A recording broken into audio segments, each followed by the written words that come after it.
Cette dame, quand elle accompagne donc les enfants dans un hémicycle régional, une institution de la République, dans ce contexte-là, soit c'est de la profonde naïveté, et c'est assez grave, et c'est aussi de la naïveté du corps enseignant de lui dire il faudrait peut-être retirer ton voile pour entrer dans l'hémicycle, soit c'est une provocation islamiste, et ça c'est intolérable.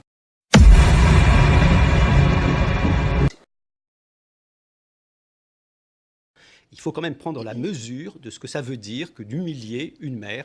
Elle est avec son fils est avec ses copains de classe. Ils sont dans une visite scolaire pour comprendre un peu le fonctionnement de la démocratie. C'est légal pour cette femme de se conduire comme ça. Est-ce qu'on imagine ce qui se serait passé? Est-ce que tu imagines, puisque je m'adresse à Oudoul, ce qui se serait passé s'il avait dit à un homme qui porte la kippa dans la salle, qu'il avait dit « cet homme qui porte la kippa doit sortir ». Ce qui se serait passé s'il avait dit à un homme qui porte la kippa, cet homme qui porte la kippa doit sortir. Vous faites que les élites. Mais moi, je ne suis pas plus élite que vous, monsieur. Vous n'êtes pas élite? Ah bon, mais vous voulez mon cursus? Vous voulez savoir ce que mon père, mon grand-père, comment je suis arrivé de ma province, sans rien, sans soutien? Mais c'est quoi, qu'est-ce qu'elle a, mon élite? Je suis une élite, moi.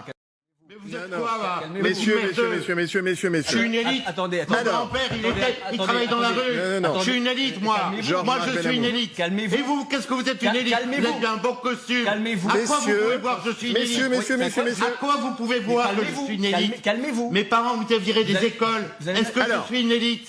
Mon grand-père ne parlait pas français. Est-ce que je suis une élite? On peut débattre calmement. Est-ce que je suis une élite, monsieur? Est-ce que j'ai une gueule d'élite? Messieurs, on va se calmer. C'est un gros mot? Oui, dans votre imaginaire de merde.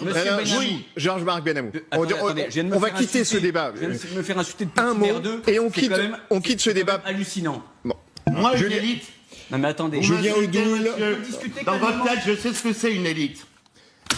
Alors, on va passer au peuple, puisque vous en parlez. Monsieur Benamou, Non, messieurs, stop. faut qu'il se calme pour redescendre la température. Vous n'avez pas le monopole du peuple. On arrête, eh bien, tout simplement. Alors, je suis du peuple comme vous êtes probablement du peuple. Arnaud Benedetti en juge de paix, je vous en prie, et ensuite on va revenir sur les gilets jaunes. La difficulté. Attendez, je peux pas laisser. Non, excusez-moi. Non, messieurs, stop. Non, je peux pas accepter ça. Moi, je vais demander à ce qu'on coupe vos micros, si on continue comme ça. De me faire traiter d'antisémite ici. Je ne peux pas. Non, je peux pas accepter. Il y a une frontière, je peux pas accepter ça. Messieurs, qu'est-ce qui vous fait dire que je suis une élite? Je peux pas accepter ça. Qu'est-ce qui vous fait dire que je suis une élite, monsieur? Ne me traitez pas d'antisémite. Je ne vous ai pas dit ça. Je vous ai dit que vous n'avez pas le monopole du peuple, monsieur. Monsieur, vous avez entendu ça? on s'arrête sur vous n'avez pas le monopole du peuple. Ça veut dire juif pour vous. C'est une insulte. Non. C'est une insulte. Non, je vous en prie, ne rentrons pas dans des débats pathétiques, et en plus, je suis persuadé que vous ne pensez pas ce que vous êtes en train de dire, ni l'un ni l'autre. Et on écoute, avec le respect qui est requis sur un plateau de télévision, on écoute ce que dit Arnaud Benedetti. Et ensuite, on va revenir à cette crise sociale, parce que les cris et les hurlements ne serviront à rien dans le débat.